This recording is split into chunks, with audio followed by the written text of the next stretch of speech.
क्या भगवान सच में है या ब्रह्मांड अपने आप बना?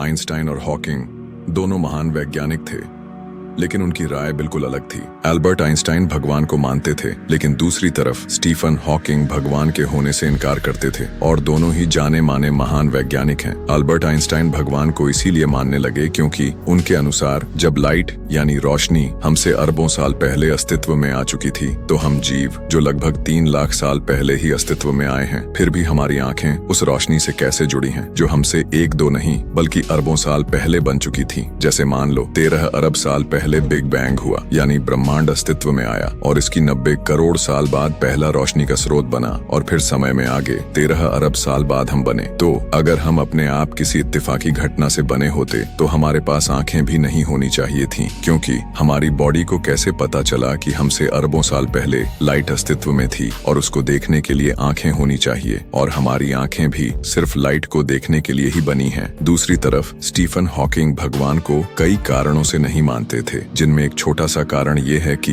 अगर हम सिर्फ इस ग्रह पर ही रहने के लिए बने हैं तो हमारी सोच से भी बड़ा ब्रह्मांड कोई क्यों बनाता, और अगर इतना बड़ा ब्रह्मांड बना ही दिया तो हम भी ब्रह्मांड में कहीं भी जाने योग्य होने चाहिए थे। साथ ही उन्होंने ये भी कहा था कि गुरुत्वाकर्षण वो नियम है जिसकी वजह से ब्रह्मांड अपने आप शून्य से शुरू हो सकता है। उनके अनुसार अगर आप ग्रेविटी यानी गुरुत्वाकर्षण को अच्छे से समझ जाते हैं तो आप भी जान जाओगे कि ये ब्रह्मांड खुद कैसे बन सकता है और चल सकता है। तो कौन सही था? क्या ब्रह्मांड को किसी शक्ति ने बनाया या ये खुद बना? आइंस्टाइन की तरह तुम भी मानते हो कि कोई उच्च शक्ति जरूर है, या हॉकिंग की तरह तुम विज्ञान को अंतिम सत्य मानते हो? बताओ अपनी राय कमेंट में, और ऐसे ही माइंड ब्लोइंग कंटेंट के लिए सब्सक्राइब करो।